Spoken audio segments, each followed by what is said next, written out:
Hello and welcome to episode 82 of the Game Plan podcast by College Baseball Advisors.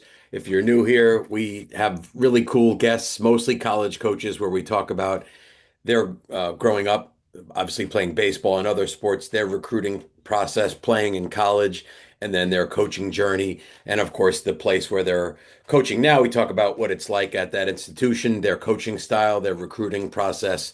And it should be really educational for all levels of baseball players, parents, and coaches. I'm your host, Wayne Mazzoni.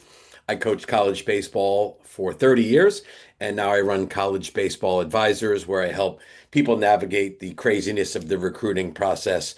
I also just created a free, simple download, which is the baseball recruiting roadmap. So if you want to get a copy of that, you could simply go to go.collegebaseballadvisor.com/roadmap. You throw your email in there, it gets sent right to your inbox. I think it'll give you some really good actionable tips on the way college baseball coaches actually go about their recruiting as opposed to things that we hear about secondhand that are inaccurate.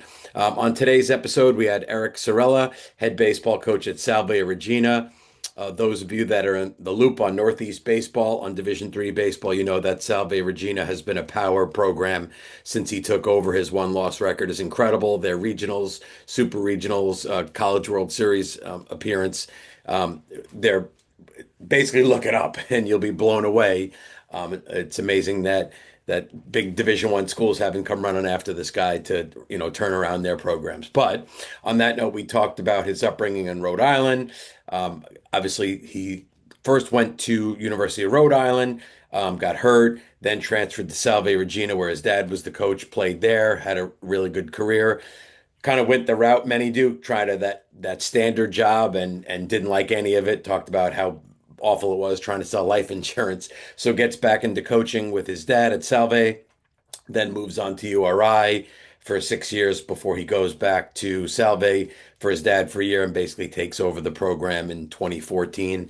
And again, if you look at the track record of what he's done up there, it's pretty phenomenal. It's certainly one of the best Division III programs in the country year in and year out. So we talked about, of course, Salve Regina and the location in Newport and, the recruiting process and development and characteristics that it takes to really be a standout baseball player at any level of college. So without further delay, here is my discussion with Eric Cirella, head baseball coach at Salve Regina. All right, Eric, very excited to have you on. Obviously, we'll get to it. The what you've done at Salve is pretty remarkable. We started before we hit record talking about the boat that you and everyone seemingly in the Northeast is in this upcoming weekend with field situations. Obviously, if it's grass, it's a trouble, but then even turf is behind with the weather. Hopefully, a week of maybe some rain and warmer weather will get things in order soon enough. But first of all, thanks for joining me. Thanks for having me. So I always start off kind of with the same couple of questions. And I think I know the first answer, but I'm not positive. So where were you born and raised? First of all, let's start with that. Sure. No, Rhode Island my whole life. So just different parts. Grew up in Jamestown essentially, and now I live in East Greenwich. So yeah, so I guess we'll get through it. Basically, your whole experience from growing up to going to school to coaching has basically been in a pretty small radius. Sure. Yeah, you could say that. I mean, with the exception of maybe a summer spent, in the Northwoods League in Green Bay, Wisconsin, and a little bit of that sort of stuff. It's been in generally the same area. And athletically, in your youth, clearly baseball was a big piece. Did you play other sports growing up? Yeah, I mean, I would even say up until high school, I was probably more interested in other sports. Definitely basketball, football, volleyball. I did everything. I mean, my parents made me do everything. I skied, stuff you just don't. I don't think you see now with people specializing so quickly. I mean, the amount of two and three sport athletes is certainly on the decline. Big time. And it's funny too. I don't know why. Maybe it's just the recent trend of people that I've had on. Obviously, they all love baseball. Everyone works in baseball, but have heard from a number of guys that like basketball was the number one sport, or football, or they thought they were going to play another sport in college, or maybe even coach.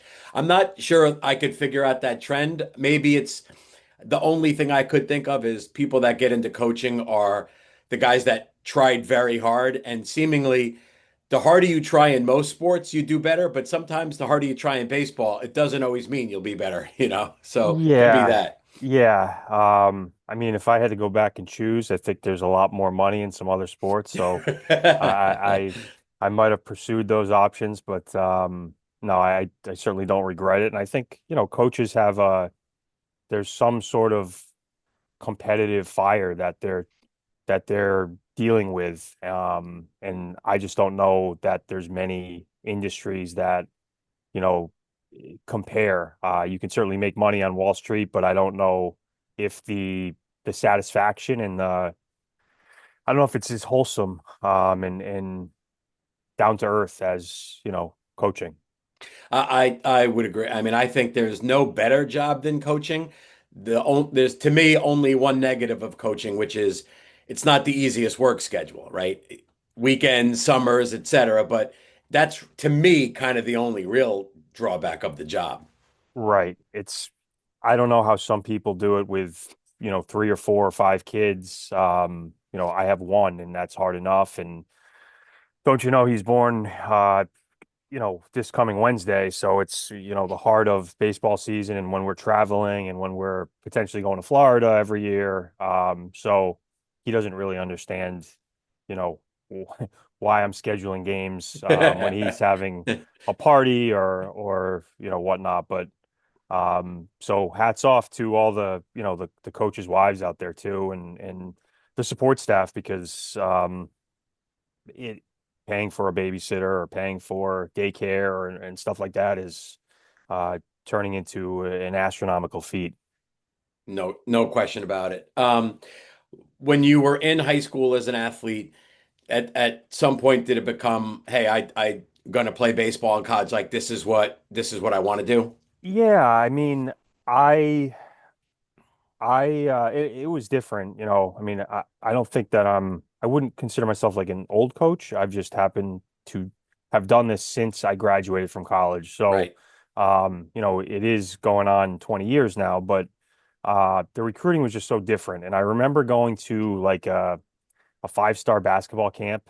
And it might have been my sophomore year of high school, and I came back and I was like, Dad, I don't know how good I think I am, but like it was a little eye-opening because you think you're pretty good, but then you see what else is out there. And then when I kind of felt like as baseball progressed into playing varsity baseball and playing at North Kingstown High School, we went to the state championship my junior year, lost to Bishop Hendricken with Rocco Baldelli and guys like that on the team.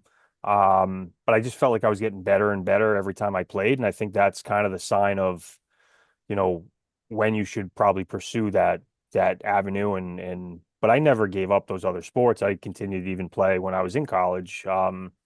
Just on the side, just Right. because, if you want to compete. I we could play cards. I want to beat you. We could play golf. I still want to beat you. It's just in my DNA, and I'm sure it's in a lot of coaches' DNA. Now I want to make sure, or not sure if I have the timeline right, Sure. because your dad also coached at Salve, Correct. and you went to so was your dad the coach when you attended? Yeah, he Okay. was. It wasn't like the plan. Again, it was just the recruiting was different. There were maybe I mean, there were just a couple of events, all-star games and anything that was like perfect game related or events like that, they were catered to like the top tier Division 1, no doubt, baseball players. And I had visited, Trinity I was interested in Suffolk. And I remember meeting with Coach McConnell and talking with Coach Decker when he was at Trinity and um, you know, ended up uh, ended up at URI and ended up hurting my shoulder. Got surgery and kind of just felt like, hey, I just want to go play. So that's how it transpired. It was just like I I'm more interested in playing and just you know, getting an education and stuff like that and see where it takes me. And uh, but that wasn't a plan with us. It just kind of was a fallback because, you know, I was rehabbing from an injury and nobody really wants to take a shot on, damaged goods, essentially, who hasn't done anything on a baseball diamond yet. Right. So if I heard you right, so you started at URI, Yep. Yep. got injured, and then came back over to Salve. Got it. Exactly. Okay. This many years later, what do you remember about your playing career there? I mean, man, it's changed. I think that what I tell people is that the Division III game right now is like what Division I mid-major college baseball was like 15 years ago or 10 years ago. Absolutely. Just because after I was done playing, I coached at URI for 6 years, and I mean, great experience. But there's some of those guys, they wouldn't make my team these days, or we wouldn't recruit them. And I have guys who would be stars on some of those teams that competed and, every year made the Atlantic 10 tournament. A couple of those teams, we were, the I don't know if it was the NEIBA back then or the Boston Red Sox or whatever, but I think 2 out of the 6 years we were the top Division I team in New England. So that's where I think Division III baseball is now with, the limited roster spots in Division I, and but we're coaching a better athlete, guys who throw harder, run faster.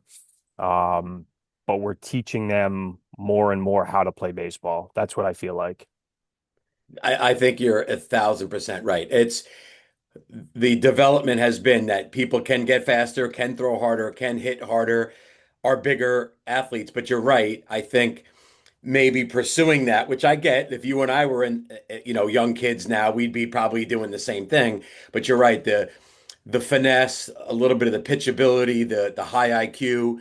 It's kind of the coach's job now to teach them how to play baseball. Right. And I don't want to I'm not the guy here that's like, in my day, Right, but right. it was just different. Like we didn't play like the summer travel. That wasn't really a thing. It was a thing when I was in sixth grade to play on one of those teams. But once you got to high school, it was more of play Legion. Yeah. Connie Mack, Legion, whatever the case is, Babe Ruth if you could. And then in the summer in high school, I mean, I played in the Sunset League for a couple of years, which was all college kids and guys who had just graduated from college. So it was a great experience. But nowadays there's so much that kids are playing so many games that um and to no fault of their own, but Right. they're not practicing, so they don't they can get from home to first faster than ever, but they don't really know what part of the bag to touch and how to make it around the bases. And we're too satisfied with getting our two or three hits and making sure that the Fairfield coach or the Salve coach or the Bentley coach is there watching me play, and are they interested type of thing. And so that's the challenging part, is just teaching the game and structuring your practices so that kids are learning, especially position players. But on the pitching side of things, like you said, pitchability. I mean, velocity is important, and velocity might get me to watch a game or get you in the door. But um, trust me, every team here has guys who throw in the 90s that don't pitch as much as they should because they don't throw enough strikes. And to counter that, there's always a kid on your team who doesn't have the velocity and is one of your top pitchers. I mean, we just had a kid throw 8 innings and 82 pitches. And who throws 8 innings? Like, Right. weekend two of the year, it's like I look like I'm the guy that's out there abusing pitchers, but it couldn't be further from the case. I mean, he was at 69 pitches after seven and finished with like 81 or 82 pitches because he throws strikes, and he still struck out six or seven guys. He just gave up two hits, but it's strike one, strike one, strike one. He gets early contact, and that's fun to watch. Yeah, and I think this is preaching to the choir, but I've always said this, throwing 82 pitches could be very stressful if it's 3 innings and it's 45 pitches an inning and you're behind in the count and everyone's on base and it's a tight. If you're out there comfortable, 82 pitches is nothing, really. Yeah, I don't think there was a single inning that he threw above, 14 pitches, which is kind of our goal. So Yeah, 8 innings and everyone was 14 or less. That's a pretty impressive outing. totally. Um, Two questions here. So was your first coaching job at URI or was it at Salve first? So it was first at Salve, Right, right, and just because I was lined up to play in indie ball, so I was able to train and coach and really when I had done indie ball, I had gotten hurt, I'd gotten released, and then I took a job, and that kind of didn't work out. I didn't enjoy it. I mean, right. there's multiple jobs, but I kind of went back to like, hey, I was pretty good at that, or I felt like I was pretty good. I mean, at the time, I think we won 32 games and you know, won the conference regular season. And my dad gave me a lot of responsibility and said, hey, you can call the game and you can coach third and so on and so forth. But so after indie ball and the corporate world for a little bit and a little bit, a couple weeks here, a couple weeks there. It was kind of like, yeah, I think I was pretty good at that, and that was enjoyable.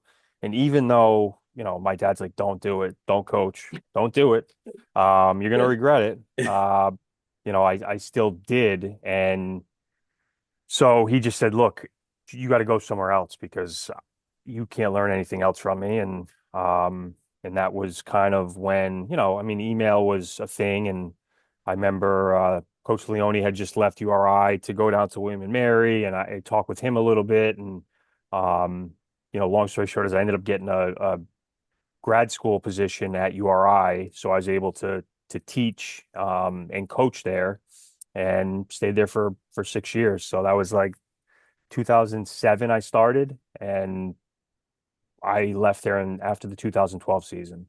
All right, definitely a few things to ask you there because I was Sure. going to ask you also, when did you know you wanted to coach? And obviously, it was kind of after doing these other jobs, going, well, this stinks. I think I want to coach. But to follow that up, do you remember specifically why your dad said you don't want to do this?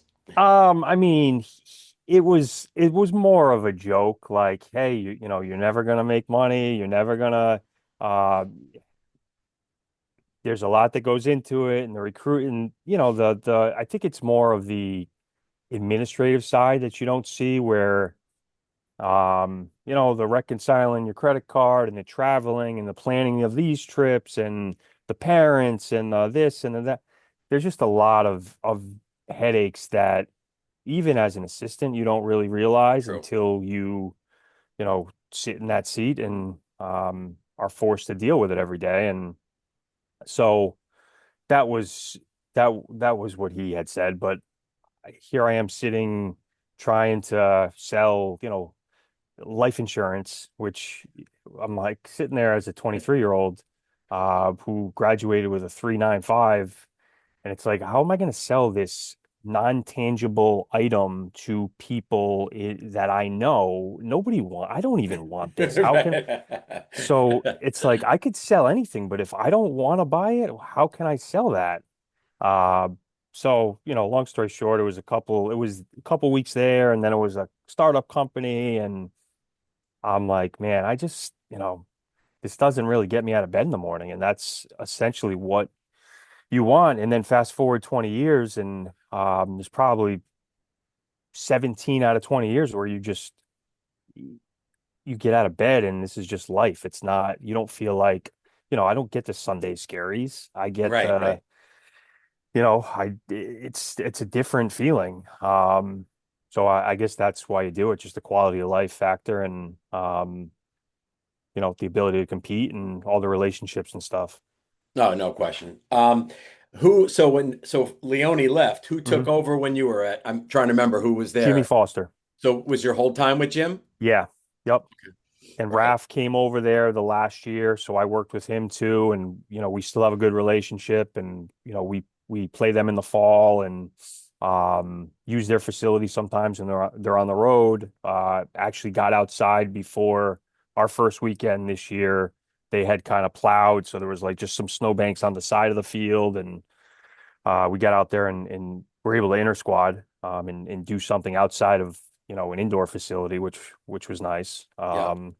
Which is another thing that no other coaches ever have to deal with in any of those sports is like, hey, you're going to practice something that's not even real, and then oh, you're going to go play, and it would be like I can't even think of it would just be like practicing lacrosse or football in a gym, and then saying, all right, good luck, boys, go open up and go down south and play someone who's been outside for a month.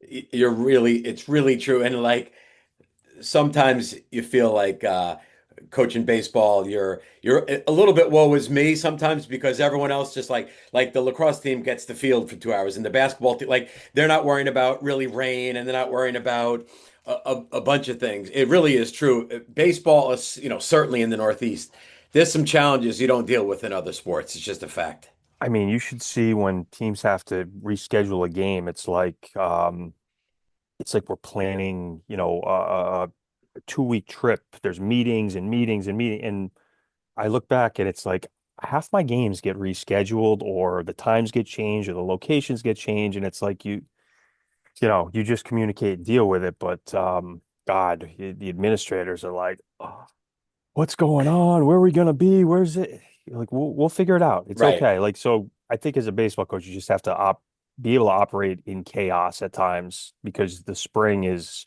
um usually usually worse than the winter. I hope it's not the case this year. It's a great. I mean, listen, when I first started coaching in this area in '93, forever ago, I wrote an article that I had it all mapped out of how college baseball should be played in the fall. Kids are playing in the summer, they're in shape, come back, bring them back early, whatever. It's never going to happen because of a million reasons, but it is difficult, man. Like I remember I haven't coached in several years now, but I remember like going to a preseason practice and like all my buddies in my neighborhood were going skiing like at the same and I'm like whoa dudes, like it's just a different world, I mean, to put it in perspective, we got back from our first weekend and we had to do it a day early because the blizzard was coming. And then you just played 3 games and I'm sitting there Sunday night, Monday, and it's snowing. And next thing you know, there's 35 inches and um it's like you wouldn't believe that we just played 3 games 2 days ago. And right. here I am shoveling and shoveling and shoveling and trying to figure out where we're going to go because Jersey got hit. So we got to go even further south again to keep playing. And um, it's different. And you don't, again, I hate being that person when I talk to my boss. I'm like, I know I get that everyone has issues, but man, it is hard being a spring sport and not having, especially not having turf, which, these days it's just becoming more and more common. Yeah, agreed. So let's get back to your path here. So you then returned back to Salve after your time at URI and your dad is still there, correct? Yeah, so we kind of talked and he was like, look, uh, I got like one more year in me.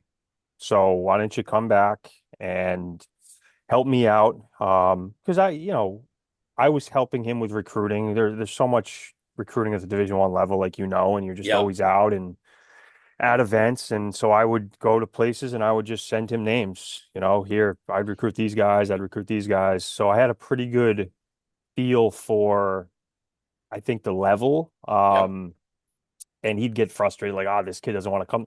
I'm like, well, I'm just telling you, I would recruit him. I know that, just stay on him and leave your number because come, the fall or winter, if they're still around, they might apply and they might come here. But I had a pretty good idea of who I should recruit. And so I helped him with his last year, which was 2012 to 13.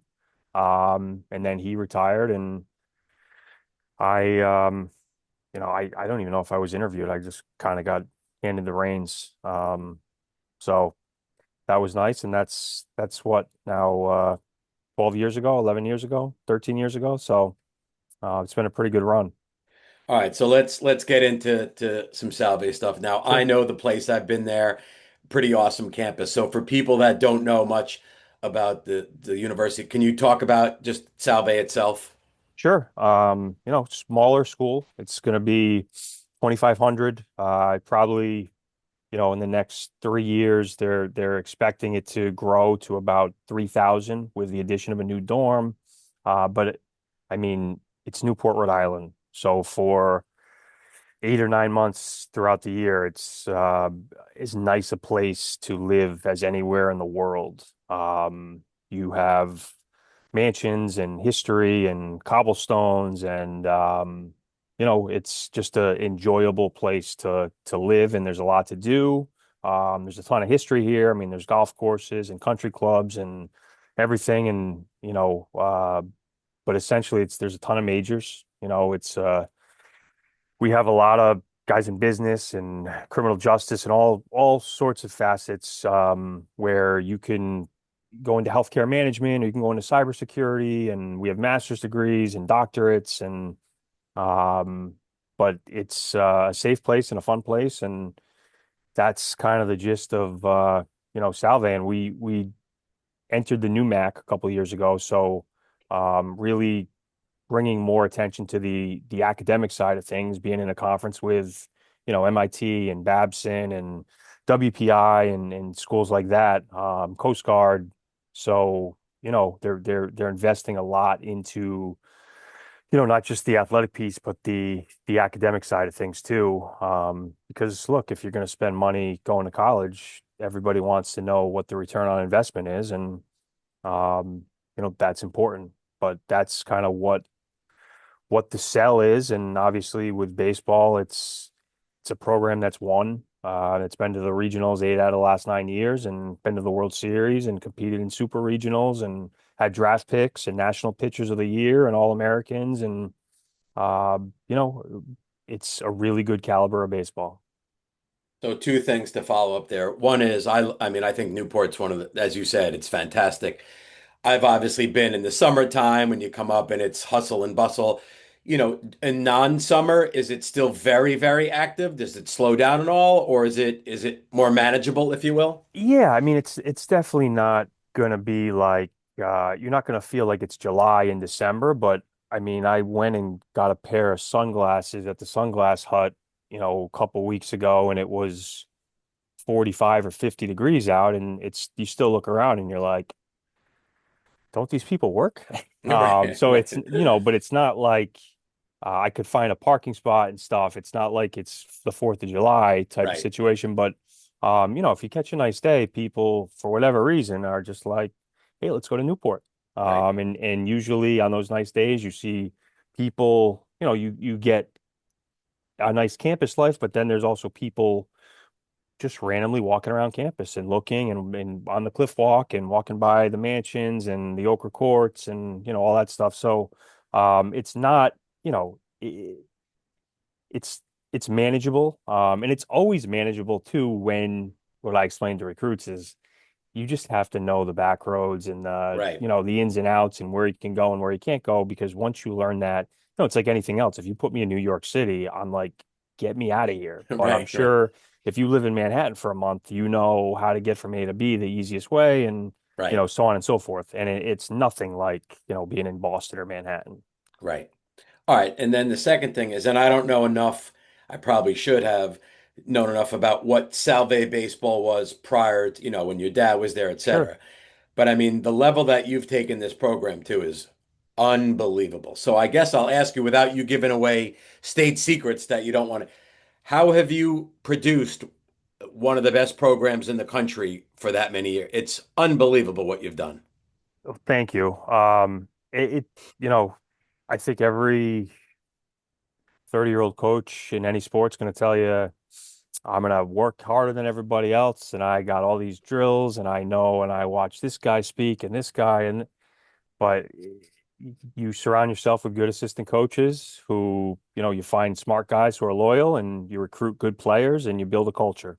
If you told me that the year after I started, I would laugh at you. And I would say, culture, okay, yeah, sure, but just give me 25 really good players and we're going to go win a bunch of games. And the longer you do it, the more you realize how important the culture piece is. And because every team is going to face adversity, and as soon as you do, you're going to lean on your culture. And essentially, it's going to tell you how tough you are and how strong your program is. And but again, we're recruiting good players, developing good players, and they're good people as well. And you surround yourself with good people, and it's more than just coaches. It's student managers, it's alumni, it's parents, it's having somebody who communicates with all the parents. It's all the people that you invite and keep close to your program. Um, you know, you it takes a village, and that's the God's honest truth. So any great coach, Nick Saban, is he a genius? Absolutely. But I guarantee you that 50 of the 80 people around him are also incredible at their job. And then, he retires, and what do you see? You see four guys playing for the national championship, and they all have ties to him or Right, work for right. him at some point. And so that's what it is. I mean, you can pat guys on the back and tell them how great they are, but at the end of the day, it's a lot of people that don't get the credit and don't care about getting the credit who have helped to get it where it is today. I would also imagine, because I know enough from dealing with you on, my kind of advising job that, and you kind of alluded to it before when you were even at URI and telling your dad about some names. I mean, you have a tremendously awesome university in a great area. So it seems to me like you're going to say, hey, I'm going to recruit basically D1 level kids. I'm not going to get them all, right? I'm sure you're not going to win out over BC if a kid gets it, but Sure. there's a lot of good ball players and there's not enough spots. So, because we know it starts with recruiting, and we'll talk about your coaching style, but if you don't have good players, you can't. So it seems to me like you've just elevated who you're going after and who you're getting. Sure. And again, it changes based on, we couldn't target that exact profile, that Division I caliber kid, when we weren't going to regionals every year. Right. So it takes some time to be able to get that kid. But now it's even more important because look, we might not get a kid the first time around, Mm. and then he goes to, school A or school B and doesn't have a great experience, or they get a new coach and now he's looking for a home and he's looking for somewhere to play. So it's important to recruit that caliber of athlete because you will get some of them. Even if your success rate is 1 out of 4, 1 out of 10 are not going to be happy where they are. And you want to, with the transfer portal now, you want to make sure that a lot of times kids remember those visits. And, I think that's an important piece as well. No, that's a great point. I mean, my last few years of coaching was, you know, the portal just really started, but I had several kids, one that went to Dartmouth, a couple that went to UConn that would come back to me at Sacred Heart. I think now it's even more important to have this good relationship. And of course, like let's say you're recruiting a kid who you lose out to, he goes to URI and he's a freshman All-American. He's probably not calling you up going, but if it's a kid that just didn't work there and you know that the kid's a good player, you liked him, what a perfect, opportunity. Because people say to me all the time, hey, can you help me with the transfer portal? I go, not really. I said, if you're killing it, it's easy. You don't need me. And if you're not killing it, it's really hard unless you go back to someone who knew you were a good player in high school and had a relationship. Said that's your first move to make. So you kind of alluded to that. I'm sure you have a couple of guys that you've gotten that you just had a relationship with. Definitely. And that, when you're recruiting kids too, they want to know, are you bringing in 8 or 10 guys from the portal every year? Because I can't sit here and tell you we want to develop players if I'm just constantly going to the well of the transfer portal and bringing in 8 or 10, hired guns every year and throwing them in the mix and seeing what sticks. So there is an element of like, I want to be fair to the guys who I am recruiting. and I want to give them opportunities to play and develop and whatnot. But at the same time, we have identified guys who we recruited originally, and we think they fit our mold, and we like them, because when you're recruiting somebody, I also want to know, like, do I like you? I mean, we've met with kids where when they leave, I'll say to my assistant, no shot, no chance. I'm You've told not. me that too. Yeah, yes, I yes. just didn't like the vibe or and I'm not saying that we're right, I get it. it's Yep. hard in baseball. It's hard for major league teams drafting guys. This is very difficult. You don't know what's in here. You don't know how hard someone wants to work and how they handle adversity because everybody's a great teammate when they're successful. And Right, everybody's successful in high school when you're recruiting them. But right. now all of a sudden the pitching's better, the coaches are a little harder, the schedule's a little more demanding, and it's easy to just pack up and quit. So, there's just so many different things that I I would rather be wrong and be fair than, burn a bunch of bridges at the end of the day. Yeah, it's funny. It's been said a couple times. I never thought about this to some recent coaches that said, if you mess up on a player and he goes somewhere else, even in conference, he's going to beat you a couple of times a year by being on the other side. If you get the wrong kid into your program, he's going to beat you all the time because he's there, bringing down the vibe or the culture or whatnot. So you're right. Yeah, obviously the first thing you want is a good baseball player, but you're right. If he's on the visit and it feels like he's doing, you a favor, dude, get out of here, man. Like we don't want that. That kid never works when it's that situation, right? The high maintenance kids they're like that for a reason. And they're always going to be looking for something else. And it's just it's a lot easier to win and recruit guys who want to be a part of it. And so, I have no problem cutting ties with kids and try to do it in the best way possible, but just tell them, look, I'm not trying to deadline you here, but you know, if you're gonna keep shopping yourself around, like what else is out there? I know for a fact this place and this place and this place offered you. What else you looking for? Right, And right.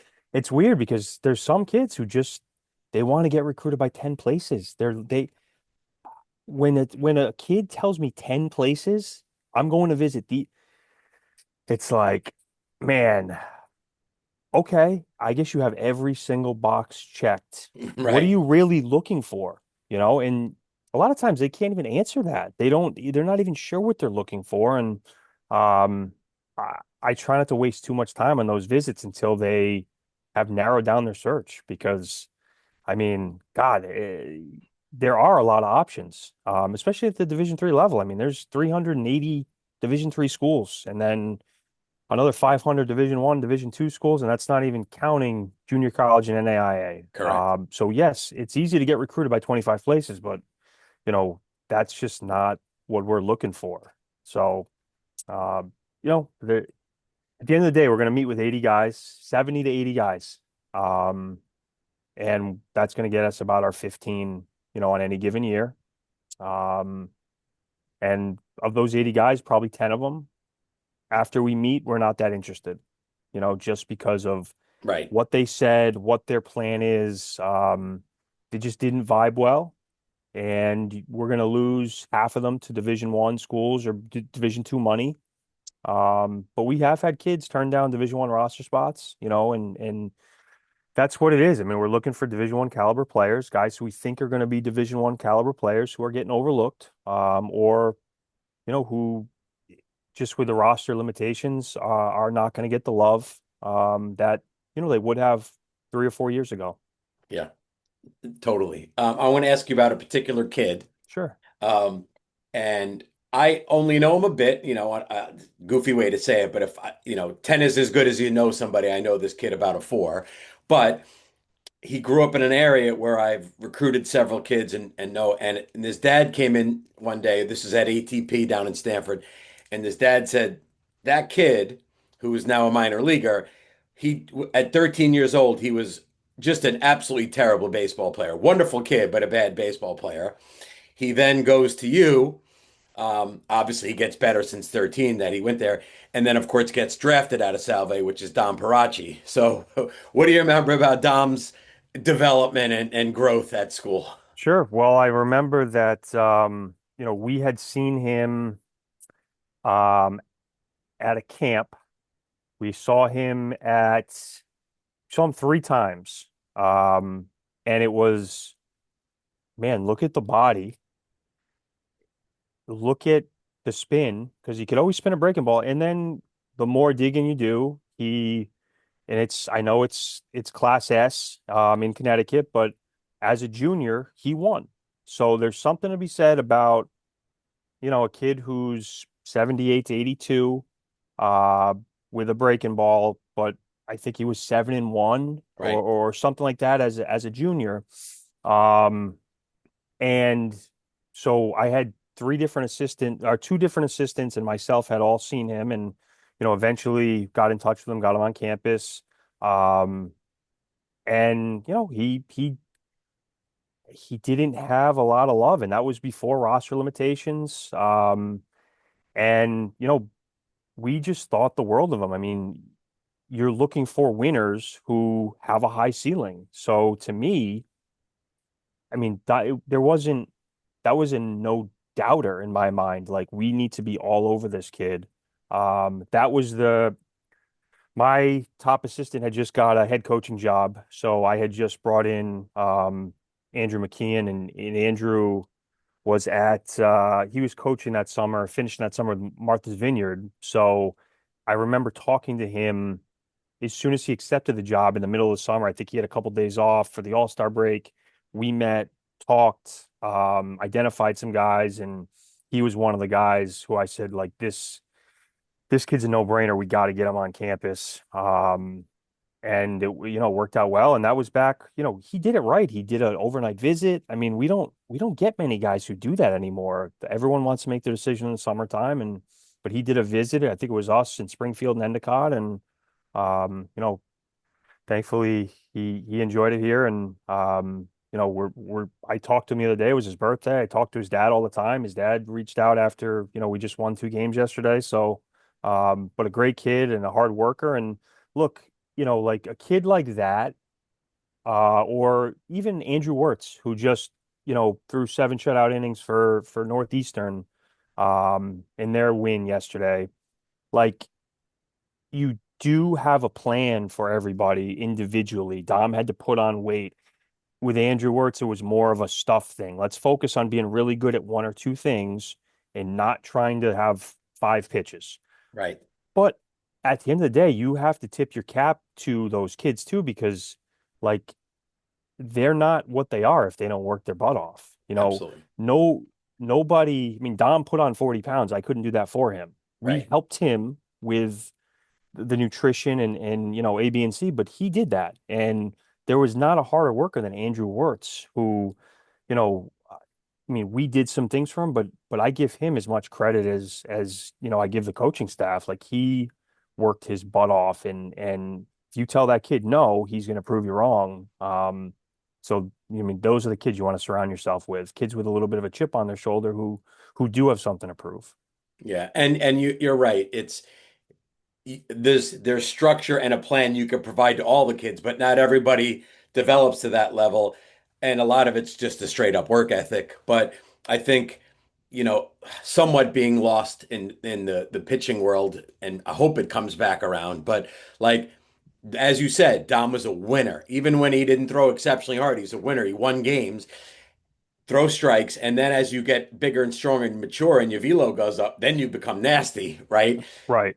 And that's the kind of guy it seems that's a bigger path to success than throwing 90 in ninth grade. And then, listen, some of those guys pan out too, but It's harder. It's harder to teach a guy who has velocity to pitch than it is to teach a kid who can pitch to throw harder. Like, amen. and every, we've all made that mistake. We've all chased velo and looked and been like, look at these guys we got coming in. He's up to 90. He's up to 90. And none of them can pitch, and none of them pan out. And you're sitting there like, Jesus, our pitching staff is not that good. So, a lot of times it's you learn just because of mistakes you made in the past. And we just look, if you can pitch it, you can win at any level. So I mean, everybody in baseball knows that. Yep. You, yeah, we got to score more runs, but the easiest way to score more runs is to not give up many runs. And so we did a really good job, I think, of recruiting strike throwers and teaching them how to throw harder and using some sort of analytics or Rapsodo, TrackMan, stuff like that to uh, maximize their capabilities and make their stuff as good for them as possible. I wanted to ask you, since also you mentioned him, obviously Andrew McKeon was with you for a while, a Sure. big part of your success. He moves on to Brown. We know he works his butt off. I mean, he's a heck of a recruiter. So I was, looking at your staff, and I also see the old man still on staff there as the mental, the Oh, so that's actually my brother. oh, look at that. So that's your Yeah, brother. so Oh, whoa, yeah, whoa, whoa. Time out. so Give me he some info yeah, there. he listened he actually listened to my dad and stayed out of the coaching realm and so I think he has like four master's degrees and he started his own company and he works for in counseling services, but he wants to break into this industry and has worked with a lot of teams and so he's worked with a lot of my guys and even it's funny, like during our World Series run, uh, we had a couple guys who just kind of emerged out of nowhere. And come to find out, one of the kids who hit like six home runs over the course of a month or a few weeks here. And he's like, yeah, I've been talking to your brother every Tuesday. And so again, like there's so many facets to coaching and uh, the X's and O's and the culture and everything is important, but so is the mental side of it. And the more I can learn and the more, he can teach us and stuff. And now we have that box checked as well. And so again, there's 10 boxes you got to check and it takes time.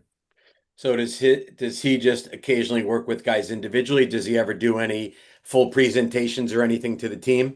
He does full presentations to the team. The past couple of years, this past year he did one towards the end of the fall with the position players and the pitchers, and then he came back when we started and met with everybody and like there's a progression with mental skills and um it got a little bit more individualized so that people can realize what works best for them. It's just so important in baseball because it is such a mental grind. Totally. It is so, you know, we can all remember as players like second guessing and doubting yourself. But then when you were doing so well, how you felt and why you felt that way.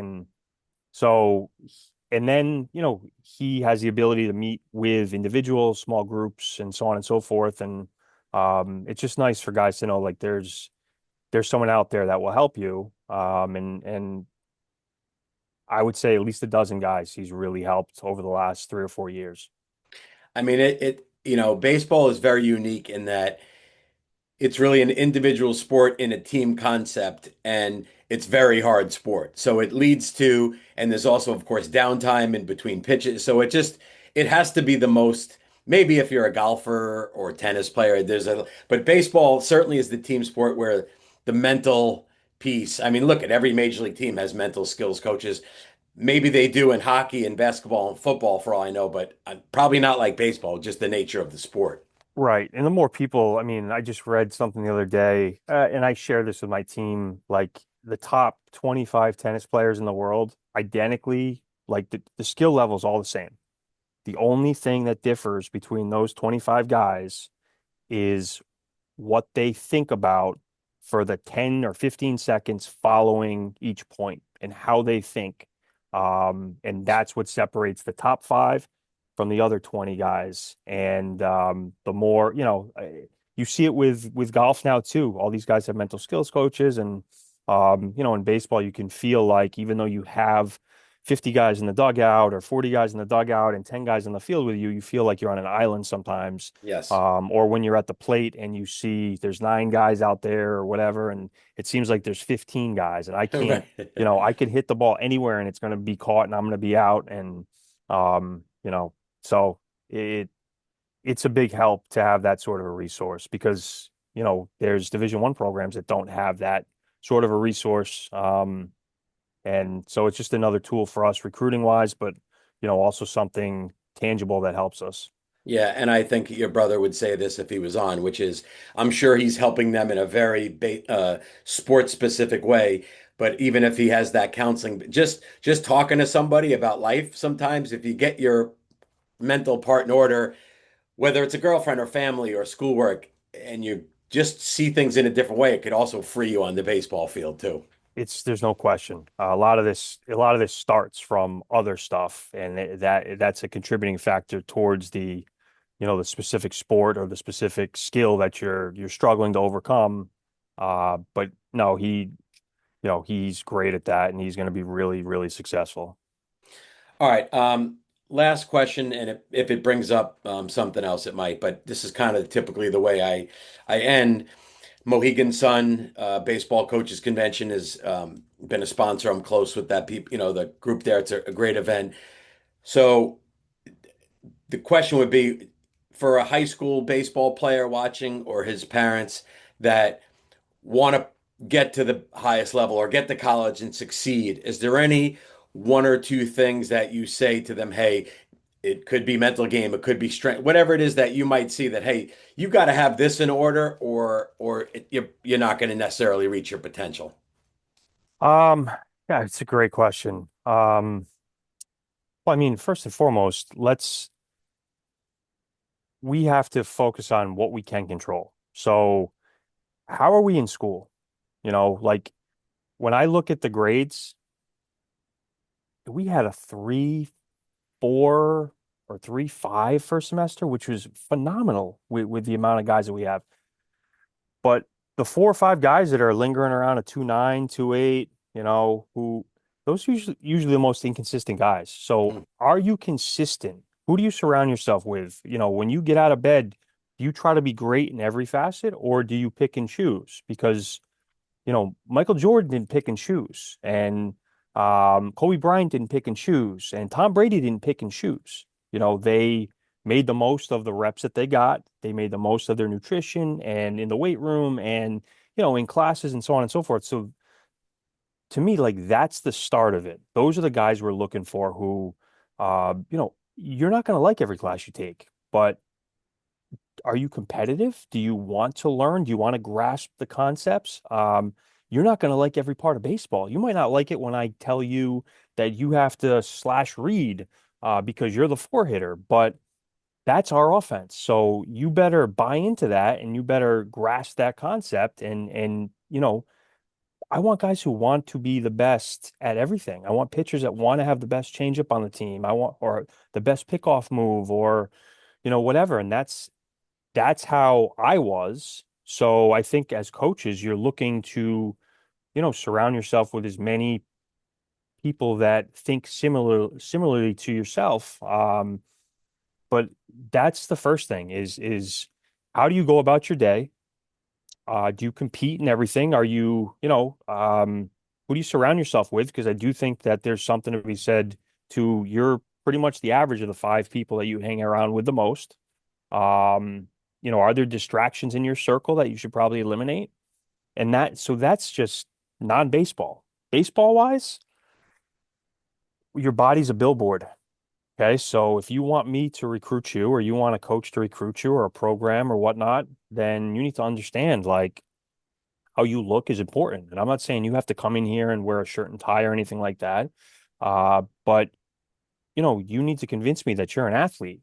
Um, I I know, know, some kids have to gain weight, some kids have to lose weight, or there's got to be a body composition change. But like, there needs to, if you're 16, 17, 18 years old and you're not in the best shape of your life to that point, then to me, that's a problem. Right. That's going to be a red flag because what are you going to do in college when you have Newport 3 blocks away, and oh yeah, it's 75% females. Like it's real easy to get distracted and lose focus on, what my goals are, what the team's goals are. So that's another thing, that you can control, and it's just as easy. I mean, God, with AI and Chat GPT, you can't put a weightlifting program and figure out a nutrition program, at the tip of your fingers. So those are a couple things right there that don't even involve baseball that I think are super, super, super important. And, after that, it's just be competitive. I want winners. I want people that hate losing more than they like winning. And we've all, I'm sure you're the same way. I mean, we've recruited kids and went to watch them play basketball.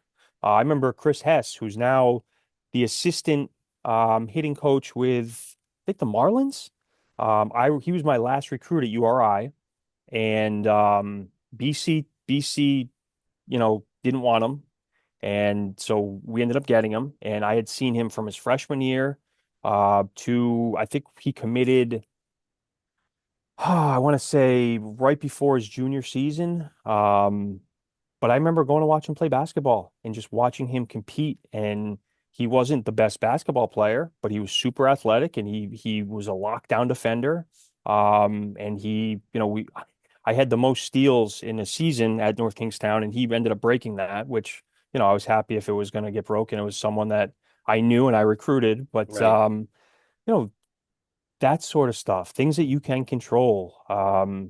That's what excites me as a coach. And then the baseball stuff, like I will figure that out, or we will figure that out on our own, based on what we're looking for. And it's not that my methodology is right or someone else's is right or someone else's is wrong. It's just when you've had success, you kind of stick to the things like we've talked about. In the summertime, it might just be like, hey, he doesn't check off all my boxes. And that's not a knock on the kid or a knock on you or a knock on anybody, but we've had success and this is what I'm kind of looking for. And he leaves this box or this box unchecked. Um, and your response is usually, thanks, coach. I appreciate the feedback. And that's all we can do is be honest. It's we're definitely not right all the time, and we're definitely not wrong all the time. And I just think when you find something that works, you stick to it, and maybe there's some minor adjustments over time that you see maybe you have to be open to. But to me, the how you live your day, how you compete in the classroom, and how you compete in other sports generally is like really, really important to me. And if you can check those boxes, I will go watch you play baseball without knowing much about, your skill set. Because those are the most successful guys I have check all those boxes first. I like, something was really well said because, off the field stuff, it's like for a kid, do you clean your room? Do you clean the dishes? Like these are things you can do because if you're lazy or you don't pursue, excellence in a lot of areas, it's not like you're going to turn it on in the baseball world and go, well, I'll be detail oriented here, even though I'm a mess everywhere else in my life, right? That's exactly what we say. Like you can't, you get out of bed and that switch goes on, and there's not, if you don't start your day and do that, you're not going to get on the baseball field and just click that switch. Like it just doesn't work like that. And so if you're inconsistent with how you live your life, you're going to be inconsistent on the baseball field. And there's nothing worse than coaching somebody, who's inconsistent. Um, they can win you a game, they can lose you a game. Coaches are going to go with a kid who, like, what you're going to get. And Right. that's important. But no, that's well said, because that's exactly the sentence we use, with recruits. That consistency and getting out of bed and just wanting to be better each day. And Coach Glav, we were on a podcast with a team, and I forget how he worded it, but it was awesome. And everyone has a different way of saying it. I think at the convention this year it was like, how you do anything is how you do everything. Right. Right. And that was great. But just like that relentless desire to want to be great at everything, and that's what we're looking for. So, and Yeah. I think that's what every team, is looking for. I do love that. That's a great quote too. And that when I like get lazy on something, I do think about that. Like, because it is, even dishes, like no one wants to do dishes, right? But like if you half-ass them, you're just showing that that's your personality, you Don't know? you feel that satisfaction when you take the carriage and you actually bring it back to where the carriages go, and you're not like the knuckleheads that leave them out there rolling around, blowing around that someone has to chase. That's just like, Right, come right. on, it just takes 5 seconds. Like, just do it right. And these are the same kid things that I'm trying to teach my son. When he leaves his Legos out and I step on a piece and Right. And you those know, suckers hurt, man. oh my God, there's nothing worse than those and having No. no socks on you. Yeah, It's exactly. hard not to curse. Exactly. All right, Eric. That was so awesome. Obviously, you could see why the program is so good in your hands. So thanks, especially with enough to do finding fields for the weekend and the chaos that you joined me. I really appreciate it. Thank you so much. Good luck with everything, and I'm sure I'll talk to you soon. You got it. Thank you so much for listening to this episode of the Game Plan Podcast by College Baseball Advisors. Again, this is your host, Wayne Mazzoni. Hope you enjoyed my conversation with Eric Cirella, head baseball coach at the powerhouse Salve Regina baseball program that Coach Cirella has built and run successfully since 2014. Hope you enjoyed it, and we look forward to seeing you on future episodes. We have some really neat upcoming guests, and we'll be releasing those episodes soon. Thank you so much.